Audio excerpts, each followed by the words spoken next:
My name is Campbell and I'm 35 years old. I stood in the corner of my brother George's engagement party watching my parents beam with pride. When they raised their glasses, my father's voice boomed. "We're so proud of George. He's the son every parent dreams of." Then my Aunt Melanie smirked, looked directly at me and added, "Maybe one day you'll stop being such a disappointment, Campbell." The room erupted in awkward laughter as they toasted him. I smiled, stayed silent, and slipped out early. This morning my cousin texted me, "You won't believe the scene your parents caused after you left." Before I continue this story, hit that like button if you've ever felt invisible in your own family. Where are you watching from today? I grew up in an upscale suburb just outside Boston, where pristine lawns and colonial-style homes projected an image of perfect families living perfect lives. My father, Richard, built his reputation as one of the most successful attorneys in Massachusetts, known for his sharp mind and even sharper tongue in the courtroom. My mother, Eleanor, transformed her eye for design into a thriving interior decorating business, catering exclusively to the wealthiest families in New England. From the outside, we were the picture-perfect American family, successful parents, 2 healthy sons, and a house that could have been featured in Architectural Digest. But inside those immaculate walls, a different story unfolded.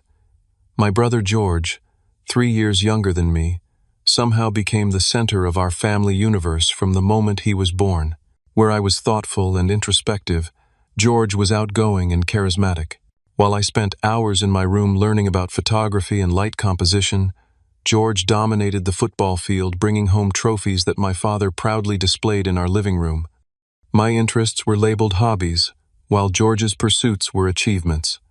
The pattern established itself early.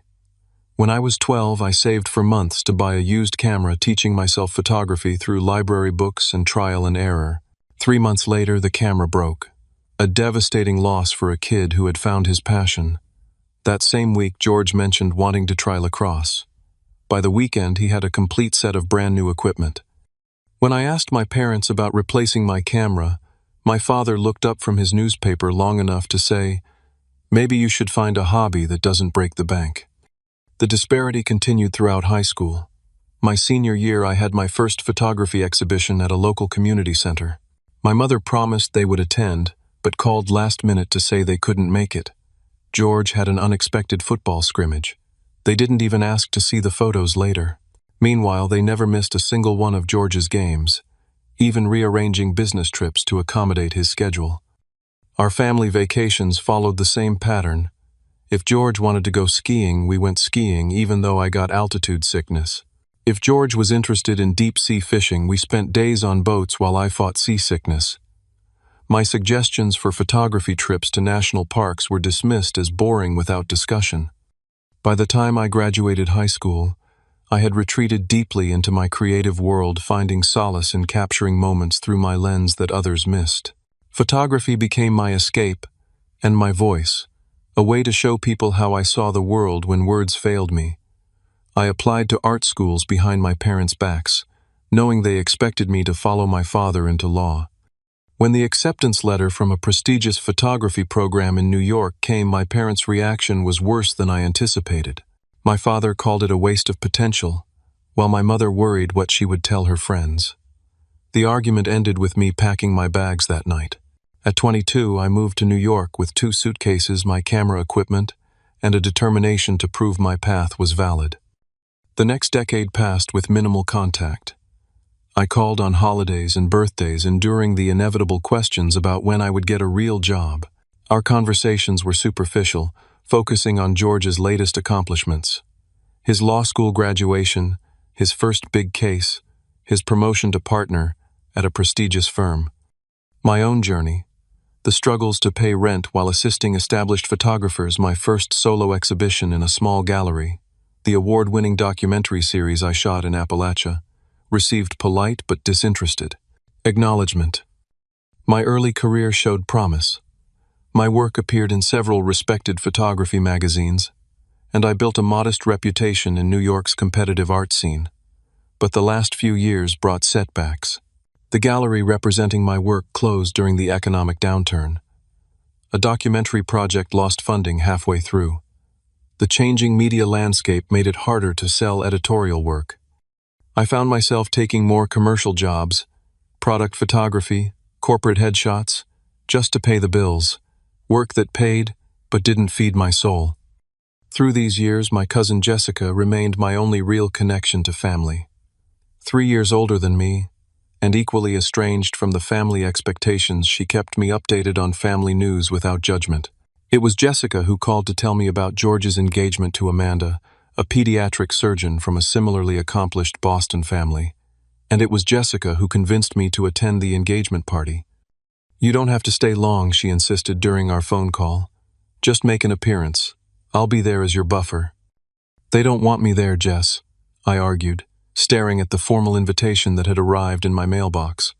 "They want the idea of me, the dutiful older brother, showing up to complete the family portrait." "Maybe," she admitted, "but George asked about you specifically. He wants you there." That surprised me. George and I hadn't had a real conversation in years. We exchanged birthday texts and occasional emails, but the close bond we had as very young children had dissolved under the weight of our parents' comparisons. "I don't know, Jess. Look, I know it's hard, but maybe it's time to break the pattern. Show up on your terms. See what happens." Against my better judgment, I agreed. I used some of my commercial photography earnings to buy a decent suit, booked a hotel room in Boston for 2 nights, and prepared myself to re-enter the world I had fled years before. The engagement party was held at the Boston Harbor Hotel in a ballroom overlooking the water. I arrived exactly 30 minutes after the start time, late enough to avoid the awkward initial mingling, but early enough to not be conspicuously absent. The valet took my rental car, giving it a slightly judgmental glance compared to the luxury vehicles ahead of mine. Walking into the venue felt like stepping onto a movie set, one where I was clearly an extra, not a main character. Crystal chandeliers cast a golden glow over round tables draped in cream linens. Elaborate floral arrangements of white roses and hydrangeas towered from each table center. A string quartet played softly in the corner. I estimated at least 100 guests milling about in designer clothes, champagne flutes in hand. My modest but well-tailored navy suit suddenly felt inadequate as I spotted my father across the room in what was undoubtedly a bespoke tuxedo. My mother stood beside him in an elegant silver gown, her blonde hair perfectly styled, not a strand out of place. They were speaking to an older couple I recognized as longtime family friends, my mother laughing gracefully at something being said. Before I could decide whether to approach them first or find the bar, my Aunt Patricia spotted me. "Campbell, my goodness, you actually came." Her voice carried, causing several heads to turn in my direction. She air-kissed both my cheeks, leaving the scent of expensive perfume. "Let me look at you. Still, so thin. Don't they feed artists in New York?" "Good to see you too, Aunt Patricia." I managed, already feeling the familiar tightness in my chest. "Your parents didn't think you'd make it." "Richard, Eleanor," she called out, waving them over. "Look who's here." My parents approached with practiced smiles that didn't quite reach their eyes. My mother embraced me stiffly. "Campbell, what a surprise," she said, her eyes quickly scanning my appearance. "You could have used a haircut before coming." My slightly too long hair had always been a point of contention. My father shook my hand firmly. "Son, glad you could fit this into your schedule." The pause spoke volumes about what he thought of my career. "Congratulations on George's engagement," I said, trying to keep things positive. "Yes, Amanda is wonderful. Perfect match for your brother." My mother beamed. "She's finishing her residency at Mass General. Her father is the chief of surgery there." "That's great. I'm happy for them." "And what about you, Campbell? Jessica mentioned you were having some career adjustments." My father's tone made it clear that adjustments was a euphemism for failures. "The industry is changing," I said neutrally. "I'm adapting." "Well, there's always room at the firm if you want something stable," he offered, knowing full well I would never accept. Before I could respond, my mother spotted someone more important. "Oh, the Whitmores just arrived. We should greet them. Campbell, do try to mingle. Your brother will be so pleased you're here." They drifted away as quickly as they had approached, leaving me standing alone. I made my way to the bar, ordering a whiskey neat. Liquid courage seemed necessary for the evening ahead. As I waited for my drink, I observed the room more carefully. Near the entrance, George stood with a beautiful woman I assumed was Amanda. She wore a champagne-colored dress that complemented her warm brown skin, her hair styled in elegant curls. George looked happier than I'd seen him in years, his arm wrapped protectively around her waist as they greeted guests. They make a good-looking couple, don't they? I turned to find a woman about my age standing beside me at the bar. She had the same warm complexion as Amanda, but wore a deep blue dress and had her hair in a sophisticated updo. They do, I agreed. Are you with the bride's side? Good guess. I'm Rachel, Amanda's sister. She extended her hand. And based on the family resemblance and the slightly uncomfortable expression, I'm guessing you're the elusive older brother Campbell. I smiled despite myself. That obvious, huh? Amanda's been curious about you. Apparently George doesn't talk about you much, which made her even more interested. Not much to tell, I said, taking my drink from the bartender. I doubt that. Rachel accepted her own drink, some kind of martini. Amanda found your website, you know. She was impressed. We both were. This caught me by surprise. My photography website. Unless you have another secret career, your Appalachia series was beautiful, raw, and honest. For the first time since arriving, I felt something other than anxiety. Thank you. That project meant a lot to me. It showed. She looked around the room. These kinds of events are a special kind of torture, aren't they? All the social performance. You're not enjoying being the supportive sister. About as much as you're enjoying being the supportive brother. She raised her glass in a small toast to surviving family obligations. I clinked my glass against hers, feeling like I'd found an unexpected ally. Our conversation was interrupted by the announcement that dinner would be served shortly. Rachel excused herself to find her parents, and I consulted the seating chart. To my disappointment, but not surprise, I was placed at a table far from the family with some distant cousins and business associates. As I made my way to my assigned table, I heard my name called. Jessica was hurrying toward me, looking apologetic in a burgundy dress. I'm so sorry I'm late, she said, hugging me tightly. Client emergency. Did I miss anything traumatic? Just the usual passive-aggressive welcome, I assured her, genuinely glad to see her. I see they've seated us with Cousin Robert and his incredibly boring wife, Jessica, noted, linking her arm through mine. At least we can suffer together. Dinner was as uncomfortable as expected. The distant relatives at our table asked probing questions about my hobby and whether I had a real job on the side. One elderly great-aunt reminisced about how much potential I had shown as a child, and what a shame it was I hadn't applied myself properly. Jessica deflected what she could occasionally, squeezing my arm under the table in solidarity. From our distant vantage point, I watched my parents at the main table animatedly conversing with Amanda's parents. They looked proud, engaged, and genuinely happy, expressions I couldn't remember being directed at me. George caught my eye across the room and raised his glass slightly in acknowledgement. I returned the gesture, wondering what he really thought about my presence here. After the main course was cleared, the soft chime of a knife against crystal signaled the beginning of the toasts. My father stood first, commanding the room with his presence, as he always had in courtrooms and boardrooms. His tall frame straightened to its full height, shoulders squared in his impeccable tuxedo. The room fell silent immediately. For those who don't know me, I'm Richard George's father, he began, his resonant voice carrying without need of a microphone. When my son told me he'd found the woman he wanted to spend his life with, I wasn't surprised. George has always known exactly what he wants and how to achieve it. A murmur of appreciative laughter rippled through the crowd. From the moment George could walk, he showed us the kind of man he would become. Determined, focused, and exceptional in everything he attempted. I still remember his first Little League game, how he stepped up to bat with such confidence. He struck out that day, but came back the next game and hit a home run. My father's voice swelled with pride, his eyes bright with emotion I rarely saw. That's who George is. He doesn't give up. He excels. Through school, through law school, through his career, he has exceeded every expectation we ever had for him. And now, in finding Amanda, he has once again shown his impeccable judgment. My father turned slightly toward George and Amanda, raising his champagne glass higher. Amanda, we are delighted to welcome you to our family. You are brilliant, kind, and clearly have the good sense to recognize what a remarkable man our son is. More appreciative laughter followed. My mother stood to join my father, her hand slipping naturally into his. George has truly been a blessing to us, she added, her voice thick with emotion. He's the son every parent dreams of, accomplished, thoughtful, and with a heart big enough to match his intelligence.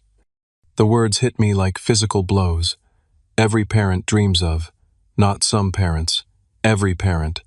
The exclusion was so casual, so complete, it left no room for interpretation. In their eyes, I was not even part of the equation.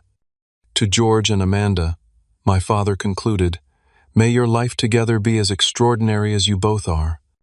To George and Amanda, the crowd echoed, raising their glasses. As the applause died down, my Aunt Melanie, my mother's sister and longtime enforcer of family expectations, stood up from her seat near my parents. She hadn't planned to speak. I could tell by my mother's surprised expression. But Melanie had never been one to miss an opportunity to reinforce the family hierarchy. If I could just add something, she said, her voice carrying that particular blend of sweetness and venom I remembered from childhood. George, you've always made this family so proud, unlike some. Her eyes found me across the room, and her lips curved into a smirk. Maybe one day your brother will stop being such a disappointment and follow your example. The room erupted in uncomfortable laughter. Some guests looked away awkwardly. Others stared directly at me with pitying expressions or barely concealed amusement. Heat rushed to my face, my stomach clenching painfully. Jessica's hand gripped mine under the table so hard her nails dug into my palm. Across the room, George's expression flickered between embarrassment and discomfort. He whispered something to Amanda, whose eyes widened in shock before turning toward me with unmistakable compassion. But neither said anything publicly to counter my aunt's statement. The moment stretched the laughter, continuing a beat too long. I forced my face into a neutral smile, years of practice making it almost convincing. Inside, I was 16 again, standing in our living room as my father lectured me about wasting time with artsy nonsense instead of focusing on debate club like George.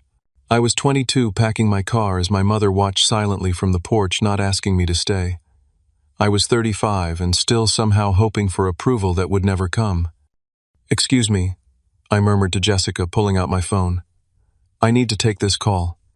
There was no call, but it provided the escape I needed. I walked swiftly toward the exit, feeling dozens of eyes following me. The hotel bathroom provided temporary sanctuary. I leaned against the cool marble counter, meeting my own eyes in the mirror.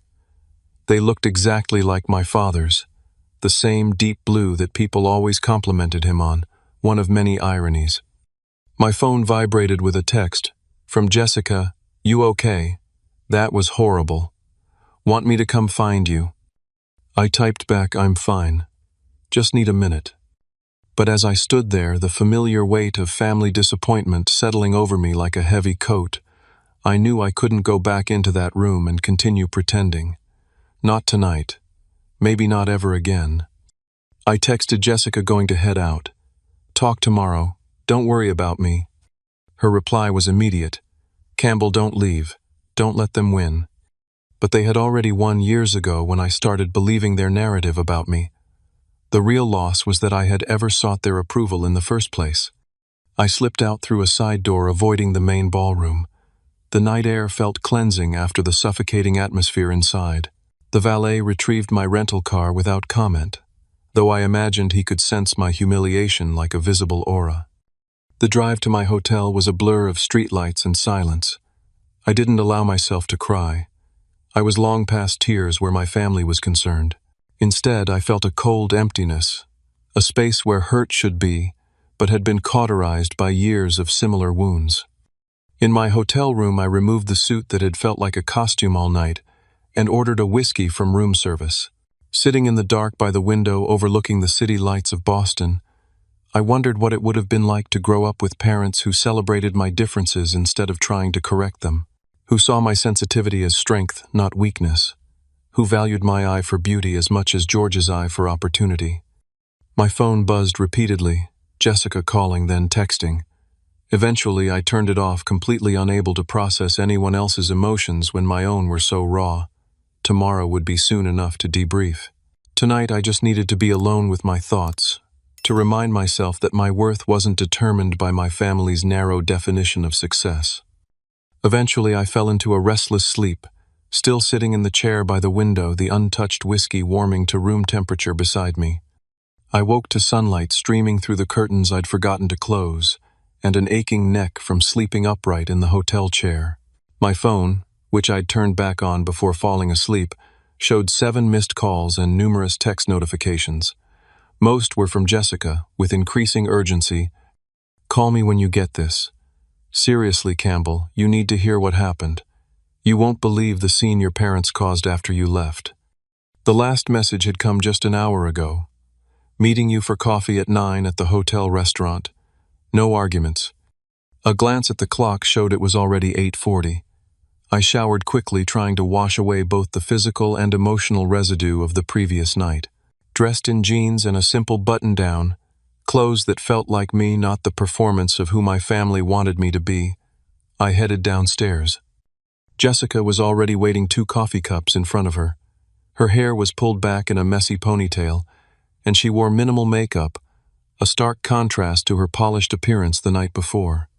"You look terrible," she said by way of greeting. "Good morning to you too," I replied, sliding into the seat across from her.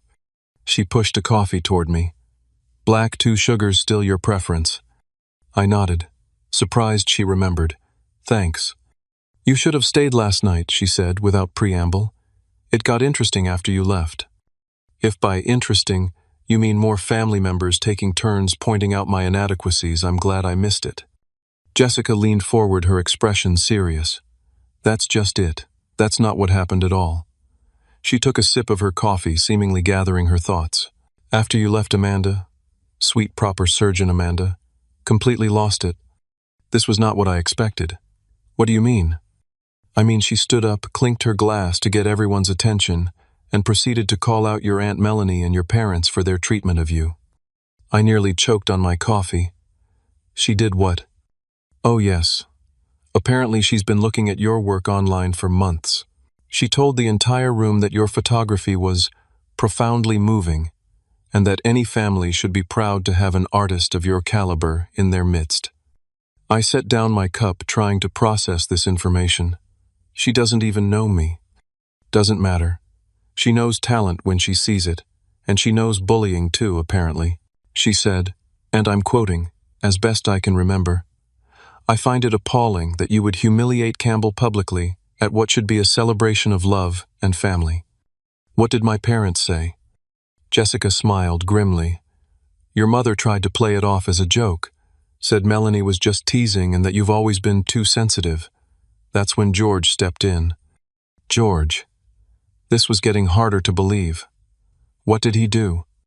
"He stood up next to Amanda and said he agreed with every word she said, that he's watched for years as our family undermined and dismissed your choices, and that he wouldn't have his brother disrespected at his engagement party." I stared at her, searching for signs she was exaggerating. Finding none, I asked, "How did my parents react?" "Not well. Your father accused George of making a scene and suggested they discuss family matters privately. That's when Aunt Melanie made her fatal error." "Which was?" "She said something about how George shouldn't ruin his special night defending someone who clearly doesn't care enough about family to pursue a respectable career or even maintain regular contact." Jessica paused for dramatic effect, clearly enjoying being the bearer of this unexpected news. And I prompted, "And that's when Amanda's father, remember Chief of Surgery, very dignified man, stood up and said that in his experience, people who create art that connects with others, the way your work does, are contributing more to humanity than many respectable professions." Then he asked if anyone had actually looked at your documentary series on rural healthcare access. My documentary series, the one I'd spent 2 years working on, traveling through Appalachian communities documenting the healthcare crisis there. The project that had drained my savings but resulted in work I was genuinely proud of, work my family had never acknowledged. This is hard to believe, I said finally. It gets better. Your mother tried to change the subject, but George wouldn't let it go. He said he's always admired your courage to pursue what you love, despite the family pressure, that he sometimes wishes he'd had your strength to chart his own course. He said that, about me. Jessica nodded, reaching for her phone. People were posting about it on social media afterward. Look.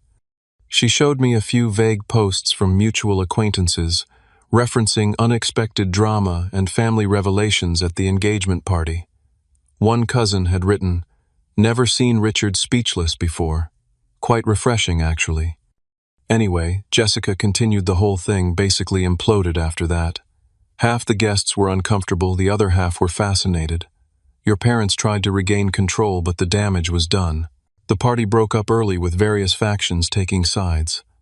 And George, is he okay? I wouldn't want this to ruin things for him and Amanda. Jessica's expression softened. That's so you, Campbell. Always worrying about others even when you're the one who's been hurt. She reached across the table to squeeze my hand. George is fine. In fact, he's been trying to reach you. He and Amanda both want to talk to you before you head back to New York. I pulled my hand away, uncomfortable with the idea. I don't know, Jess. What's there to say? Thanks for defending my honor. Sorry it ruined your party. It's more than that, I think. I think George has things he needs to tell you. Things that have been unsaid for too long. Like what? Not my place to say. But I think you should give him a chance. I stared into my coffee, conflicted. Part of me wanted to get on the next train back to New York to retreat to the safety of my own world, where my value wasn't constantly questioned. But another part, the part that had agreed to attend the party in the first place, wondered what George might have to say. He's your brother Campbell, Jessica said quietly. And maybe it's time to break the pattern. Isn't that what you do in your work? Show the truth behind the facades. She was right. My photography had always been about revealing the reality beneath surface appearances, finding beauty in overlooked places, dignity in struggling communities, humanity in forgotten faces. Perhaps it was time to apply that same revealing light to my own family situation. Fine, I conceded. I'll meet with him before I leave. Good. Jessica sat back, looking satisfied. He suggested that coffee shop on Newbury Street. The one you two used to go to as teenagers. 4 o'clock. You already arranged it, before I agreed. She shrugged, unapologetic. I know you, Campbell. Beneath all that artistic brooding is a person who still cares about connections, even the painful ones. I couldn't argue with that assessment. For all my attempts to distance myself from my family, I had never quite cut the cord completely. Perhaps it was time to understand why. The Thinking Cup on Newbury Street hadn't changed much in the years since George and I used to come here as teenagers. It had been our neutral territory then, a place equidistant between my photography club meetings and his debate team practice. We'd meet here on rare Wednesday afternoons when our schedules aligned, drinking coffee that felt sophisticated to our teenage palates, pretending to be adults with our own lives and choices. I arrived 15 minutes early, selecting a corner table that offered some privacy. The familiar aroma of freshly ground beans and the soft hum of conversation brought back memories of a time when George and I were still allies rather than comparative measuring sticks for our parents' approval. At precisely 4 o'clock, George walked in. Unlike last night, he wasn't wearing a designer suit, but casual clothes, similar to mine. Jeans and a simple navy sweater. He scanned the room, his expression uncertain until he spotted me. Something about his vulnerability in that moment caught me off guard. Hey, he said, sliding into the chair across from me. Thanks for coming. Jessica can be pretty persuasive, I replied, not quite ready to admit I'd wanted to come. An awkward silence stretched between us. George broke it first. About last night. You don't need to explain, I interrupted.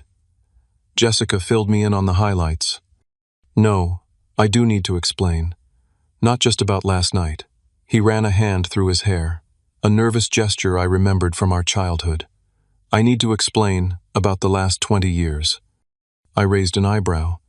That's ambitious for one coffee meeting. A ghost of a smile crossed his face. Always the quick comeback. I've missed that, you know. The sincerity in his voice surprised me. Have you? Yes, Campbell. I've missed a lot about you. He sighed deeply. Look, I know what you think. That I enjoyed being the golden child. That I soaked up all the attention and approval while you got whatever was left over. Which wasn't much. That's not what I think I said automatically, then paused. Okay, maybe it is what I think sometimes. But I don't blame you for it. Mom and Dad made their choices about who and what to value. That's just it. I never wanted to be valued for the things they valued me for. His voice dropped lower, as if confessing something shameful. Do you know why I went into law? Because Dad expected it, I answered immediately.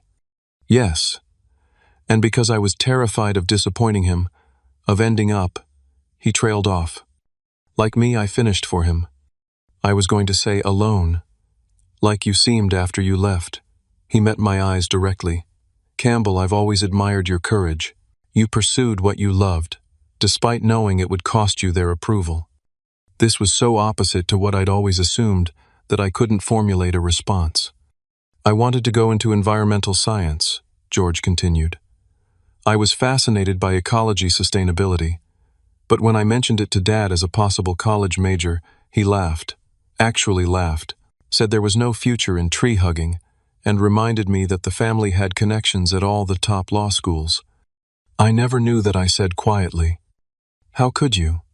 We stopped really talking by then, but while you were learning photography in New York, I was memorizing case law and hating every minute of it.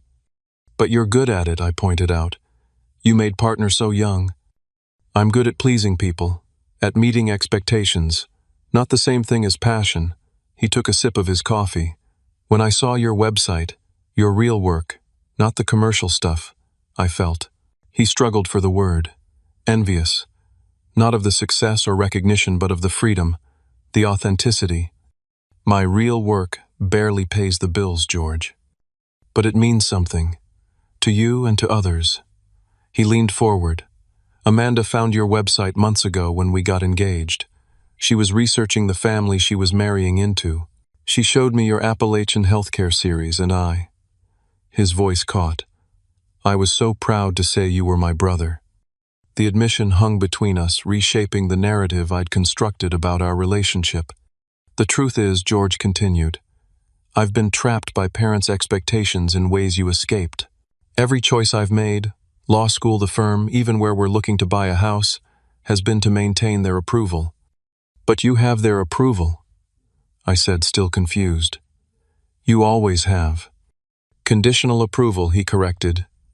Based on continuing to be who they want me to be. One wrong move, he snapped his fingers, and I become you in their eyes. The bluntness of this statement should have hurt, but instead it clarified so much. So last night, when you defended me, I finally said what I've wanted to say for years. His expression was both troubled and relieved, though I have to give Amanda credit for the courage to start it.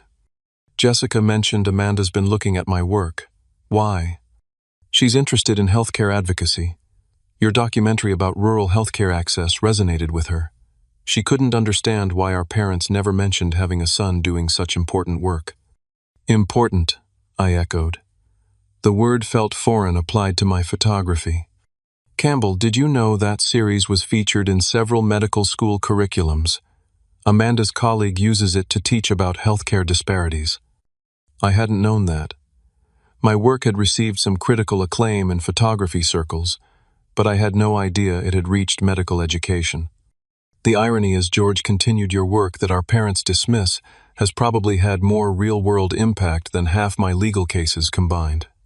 He reached into his pocket and pulled out his phone, opening a browser to show me something. This article in the Journal of Medical Education referenced your photograph specifically, and this healthcare policy group cited your documentation as influential in their rural outreach program development. I stared at the screen, genuinely shocked. In my struggle to make ends meet, I'd lost track of how my work was being received in worlds outside my own. Why didn't you ever tell me about any of this? I asked. George put his phone away, looking ashamed. Because I was a coward. Because acknowledging your success meant confronting my own compromises. He took a deep breath. And because our parents' disapproval is contagious, they've always been so dismissive of your choices that it became the family narrative. A narrative you participated in, I noted, not accusingly but factually. Yes, he admitted. By staying silent when they criticized you. By accepting their framing of your life as somehow less valuable than mine. He looked directly at me. I'm sorry, Campbell. Truly sorry. The apology, so straightforward and unqualified, caught me off guard. In our family, apologies were rare, and usually came with conditions or explanations that minimized responsibility. There's something else you should know, George said after a moment. About Dad. What about him? Did you know he wanted to be a writer? Before law school? This was so unexpected I almost laughed. Dad, a writer? No way. It's true. Grandpa told me once after too much scotch at a holiday dinner. Dad was an English major initially. Wrote poetry, apparently. Had some published in literary journals. I tried to reconcile this information with the pragmatic, numbers-oriented father I knew. What happened? Grandpa happened. Told Dad there was no future in writing and cut off financial support until he switched to pre-law. George's expression was grim. Sound familiar? The parallels were undeniable. So when I chose photography, you became Dad's worst fear, that he'd raised a son who would make the same mistake he was prevented from making. George shook his head sadly. He doesn't see the courage in your choice, because he couldn't find it in himself. We sat in silence for a moment, both processing this revelation. Finally, I asked the question that had been hovering since I arrived. Why tell me all this now, George? Because I'm tired of the patterns we're all trapped in. Because Amanda refuses to join a family that treats people the way you've been treated. And because he hesitated, then pushed forward. Because I want my brother back. I want you to be my best man.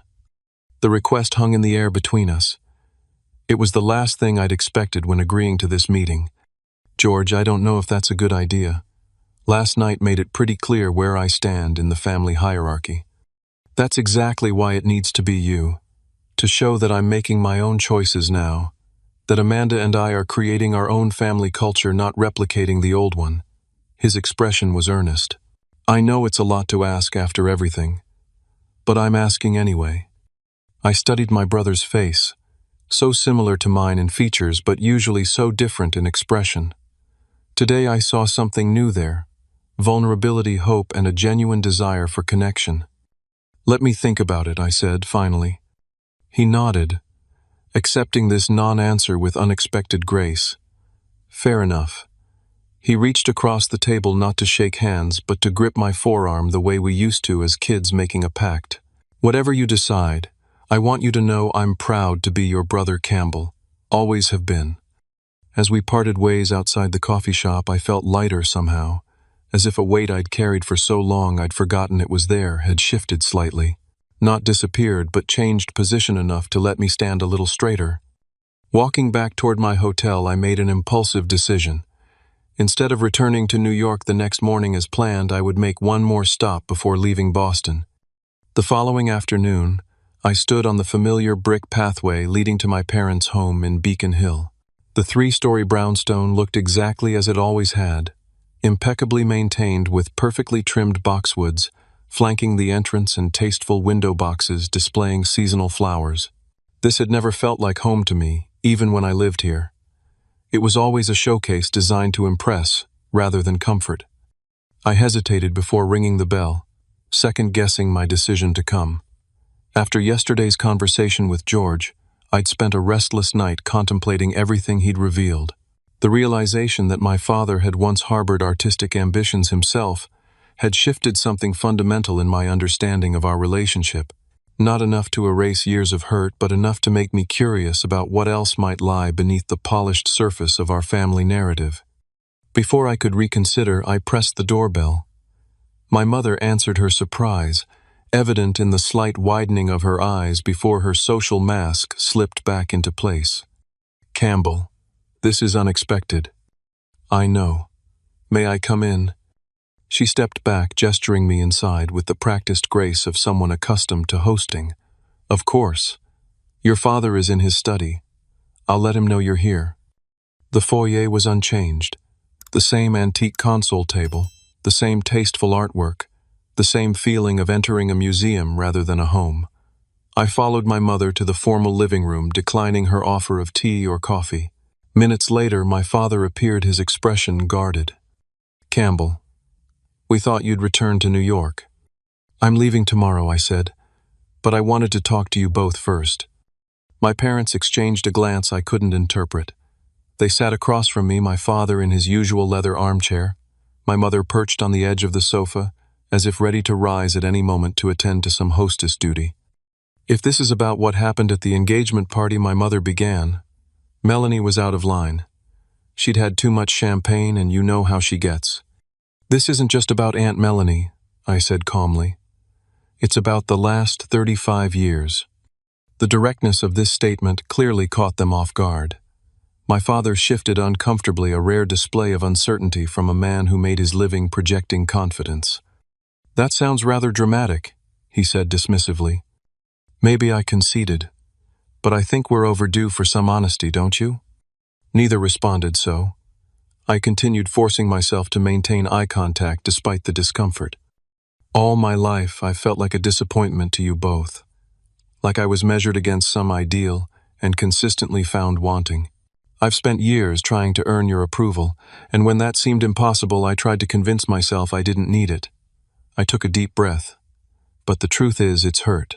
Every comparison to George, every dismissal of my work as a hobby, every time you've introduced me to friends with that slight tone of apology in your voices. We've always supported you, my mother protested weakly. No, you've tolerated me, I corrected. There's a difference. What exactly do you want from us, Campbell? My father asked, his tone somewhere between defensive and genuinely puzzled. Instead of answering immediately, I reached into my messenger bag and pulled out a portfolio I'd brought with me. I opened it on the coffee table between us. This is some of my work, I said, laying out several large prints from various projects. Not the commercial jobs I take to pay bills, but the work that matters to me. I'd like you to actually look at it. Really look. My mother glanced at my father uncertainly, before leaning forward to examine the photographs. He hesitated longer but eventually joined her. I watched their faces as they viewed images from my Appalachian Healthcare series. An elderly woman sitting on her porch miles from the nearest doctor. A volunteer medical clinic set up in a rural school gymnasium. A young mother holding her child while waiting for hours to see a traveling dentist. There were also prints from my series on urban isolation, capturing moments of both loneliness and connection in New York City. This one received a grant from the National Endowment for the Arts, I said, pointing to one particular photograph. And this series was acquired by the Museum of Modern Art for their permanent collection. My father's head snapped up at this. The MoMA. You never mentioned that. You never asked, I said simply. You've never asked about my work beyond whether it's paying the bills. A heavy silence fell. My mother touched one of the photographs gently, almost reverently. These are quite powerful, Campbell, she said quietly. I had no idea. I know you didn't. That's the problem. My father cleared his throat, visibly struggling with something. Finally, he asked, how did you know what to capture? How to make people feel something when they look at these? The genuine curiosity in his question surprised me. I look for moments of truth, when people let their guards down, when they're most authentically themselves. He nodded slowly, still studying the images. Something in his expression had changed, softened somehow. Dad, I said, using the familiar term I'd avoided for years. George told me you wanted to be a writer, before law school. His head jerked up, eyes widening in genuine shock. He had no right to. He had every right, I interrupted. We're family, supposedly. My father's jaw tightened, but instead of the anger I expected, something else crossed his face. A fleeting sadness quickly suppressed. That was a very long time ago, he said stiffly. But it happened. You had a passion for something creative, and you were forced to abandon it. I leaned forward. Is that why you've been so hard on me? Because I chose the path you couldn't take." For a moment, I thought he wouldn't answer. Then to my astonishment, his eyes glistened with unshed tears.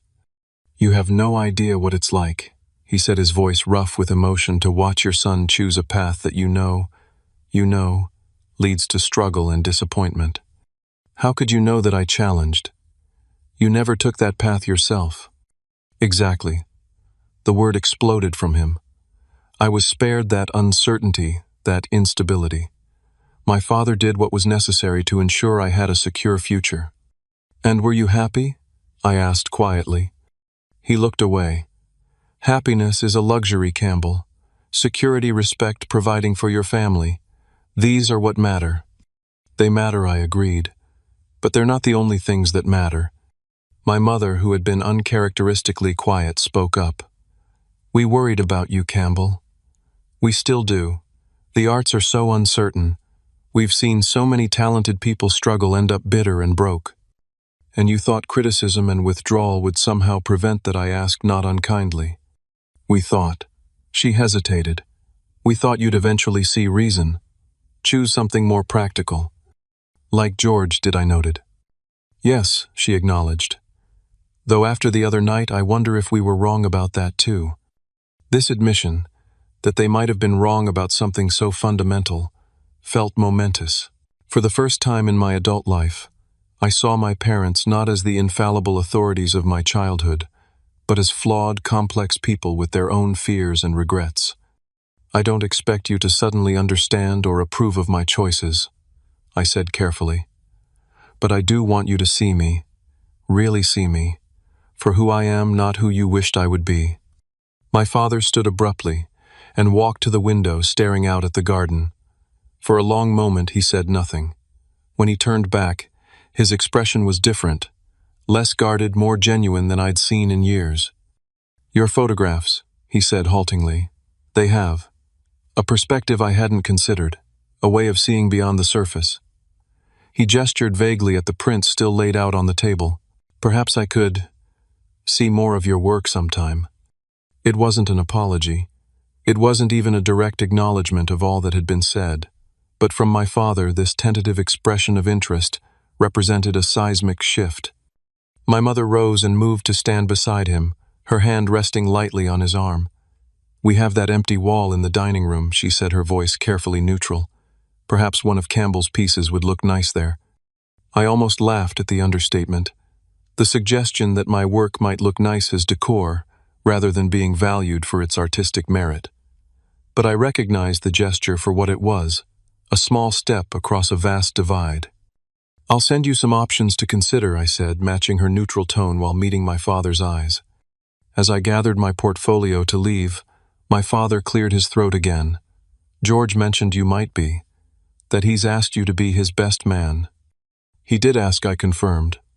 "And will you?" my mother inquired, trying and failing to sound merely curious. "I haven't decided yet," I said honestly. "It depends on a lot of things." "Such as?" my father pressed. "Such as whether I believe we can all be in the same room without repeating the patterns of the past." I stood with my bag packed, ready to leave. "Such as whether I believe this conversation today will lead to real change, or if it's just another moment that will be conveniently forgotten." My directness clearly made them uncomfortable, but neither objected to the challenge implicit in my words. As I reached the front door, my mother surprised me by touching my arm. "Campbell," she said hesitantly, "thank you for coming today, for showing us your work. I'm sorry we haven't seen it before." It wasn't everything I might have hoped for, but it was perhaps everything I could realistically expect from this first real conversation. Not a complete transformation, but a crack in the facade that had separated us for so long. A possibility. "I'll be in touch about George's wedding," I said, stepping out onto the brick pathway, "and about those photographs for your dining room wall." As I walked away from my childhood home, I felt neither the crushing disappointment nor the vindication I might have anticipated. Instead, I felt something unfamiliar but not unwelcome. The possibility that relationships like photographs can be reframed, slowly, carefully, one perspective at a time. 6 months later, I stood in the grand ballroom of the Boston Public Library, adjusting my bow tie in a gilt-edged mirror. The historic space had been transformed for George and Amanda's wedding, with cascading white orchids and soft lighting that highlighted the arched ceilings and ornate details of the century-old architecture. "Need help with that?" George appeared beside me in the mirror, already perfectly put together in his tuxedo. "I've got it," I assured him, finally getting the tie straight. "Though I'm still not sure how you talked me into wearing this monkey suit. The same way Amanda talked me into this venue instead of the country club Mom and Dad wanted. Persistence and puppy dog eyes." He grinned, then grew more serious. "Thank you, Campbell, for being here, for saying yes." I turned to face my brother directly. "Thanks for asking, and for everything else."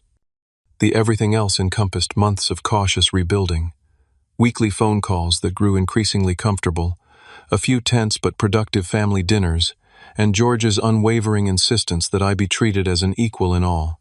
Wedding preparations. There had been setbacks, of course. My mother still occasionally made comments about my unusual career, and my father sometimes lapsed into his old patronizing tone. But there had also been genuine moments of connection, my father asking thoughtful questions about my latest project, my mother proudly showing a visiting friend the photograph now hanging prominently in their dining room. "How are you feeling?" I asked George. "Ready for the big moment?" "Surprisingly calm," he replied. "When something's right, you just know it." I nodded, understanding he wasn't just talking about Amanda. George had made other significant changes in the past months, including stepping away from corporate law to join a non-profit environmental legal defense fund, a move that had initially shocked our parents, but ultimately earned their reluctant respect. A knock at the door signaled it was time. As best man, I'd be walking down the aisle with Amanda's sister Rachel, who had become more than just a wedding party connection over the intervening months. Our shared experience as family outsiders had evolved into a deeper understanding and eventually a relationship that neither of us had expected but both welcomed. The ceremony passed in a blur of emotion. Amanda radiant in her elegant gown, George looking at her with undisguised adoration, their personally written vows bringing tears to even the most stoic guests. I found myself watching my parents' reactions throughout the ceremony. They sat in the front row, my father's arm around my mother's shoulders, both of them beaming with pride. What surprised me was that when I caught my father's eye, as I stood beside George, his proud smile included me too. At the reception, I took my place at the microphone for the best man's toast. The room quieted as I surveyed the gathered faces, family members who had witnessed my humiliation at the engagement party now watching expectantly to see what I would say. For those who don't know me, I'm Campbell, George's older brother. I began making eye contact with various guests. Growing up, George and I were very different people with very different paths. For a long time, those differences seemed to define our relationship, or lack thereof. I paused, finding Rachel's encouraging smile in the crowd, then continuing with renewed confidence. But what I've learned over these past months is that differences don't have to divide us. They can complement each other, offering perspective we might otherwise miss. I turned toward George and Amanda. George has always had the ability to see the best in people, to believe in possibilities others might dismiss. It's what makes him an incredible brother, and what will make him an amazing husband. I raised my champagne glass higher. To George and Amanda, may your life together be built on mutual respect, genuine understanding, and the courage to follow your shared vision, even when the path isn't easy or conventional.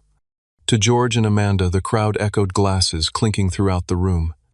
As I returned to my seat, my father caught my arm briefly. "Well said, son." He murmured the simple compliment, meaning more than any elaborate praise might have. Later, as the reception was in full swing, I found a quiet moment to slip away to the library's balcony for some fresh air. I was surprised when my mother joined me there, her silver dress catching the moonlight. "It was a beautiful ceremony," she said, standing beside me at the stone railing. "Yes, it was," I agreed. "George and Amanda seemed truly happy." She nodded, then added unexpectedly, "Your father and I saw your new exhibition at the Kendall Gallery last week." This surprised me. I'd mentioned the exhibition casually during our last family dinner, but hadn't explicitly invited them, unsure whether they'd be interested. "What did you think?" I asked, trying to keep my tone neutral. It was illuminating. She chose her words carefully. "Seeing your work in that context, surrounded by people who clearly value what you do, it helped me understand." "Understand what?" "Why you fought so hard to follow your own path." She turned to face me directly. "I still worry about you, Campbell. I suspect I always will. But I'm beginning to see that there are different kinds of success, different ways to build a meaningful life." Coming from my mother, this acknowledgement was monumental. Before I could respond, Rachel appeared in the doorway. "There you are," she said, smiling at us both. "They're about to cut the cake." My mother patted my arm gently. "We should go back inside. Your date is looking for you." The slight emphasis on date and the approving glance she gave Rachel suggested another small step forward. As the evening wound down, I found myself observing the room through the eyes of the photographer. I was noticing moments others might miss. My father laughing genuinely with Amanda's father over shared stories. George dancing with our grandmother with tender care. Rachel chatting animatedly with my cousin Jessica, both of them glancing my way occasionally with conspiratorial smiles. And when the time came for the final toast of the evening, I was surprised when both my parents rose, glasses in hand. "We want to thank everyone for sharing this special day," my father began. "Seeing George and Amanda begin their journey together fills us with joy and hope for their future." My mother continued seamlessly. "And we want to thank both of our sons, George, for his steadfast heart, and Campbell for his perceptive eye. We are fortunate and proud to be your parents." Our eyes met across the room, and in that moment of connection, I felt something shift inside me. Not a complete healing of old wounds, but a genuine beginning. The acknowledgement was simple but profound, both of our sons. Not the successful one and the disappointment, just both of their sons. The journey to this moment had been long and often painful. There were still uncomfortable silences, misunderstandings, and moments when old patterns threatened to reassert themselves. But there was also something new emerging, a family dynamic based on acceptance rather than expectations, appreciation rather than comparison. I had learned that confronting painful family dynamics takes tremendous courage, but avoiding them only prolongs the suffering. That people can change when given the opportunity, even those we've written off as permanently fixed in their ways. That success comes in many forms, often in ways we least expect. That creating connections with chosen family, like Rachel, like Amanda, can heal wounds inflicted by biological ones. And perhaps most importantly, that finding peace comes not from external validation but from self-acceptance. The scars would always remain, markers of old injuries that had shaped who I'd become. But scars also represent healing, the body's remarkable ability to repair itself after trauma. Perhaps families could do the same, not erasing past hurts, but growing around them, incorporating them into a newer, stronger whole. As the wedding reception drew to a close, I found myself standing between my parents as we waved goodbye to George and Amanda departing for their honeymoon. My father's hand rested briefly on my shoulder, a simple gesture that would have seemed impossible a year ago. "So, what about your family relationships? Have you experienced the pain of being the different one, the courage of confronting old patterns, or the tentative hope of rebuilding what was broken? I'd love to hear your stories in the comments below. Remember that healing isn't always a straight line. Sometimes it's 2 steps forward, 1 step back. But every authentic connection is worth the effort. If this story resonated with you, please hit that like button and subscribe to hear more stories of family reconciliation and personal growth.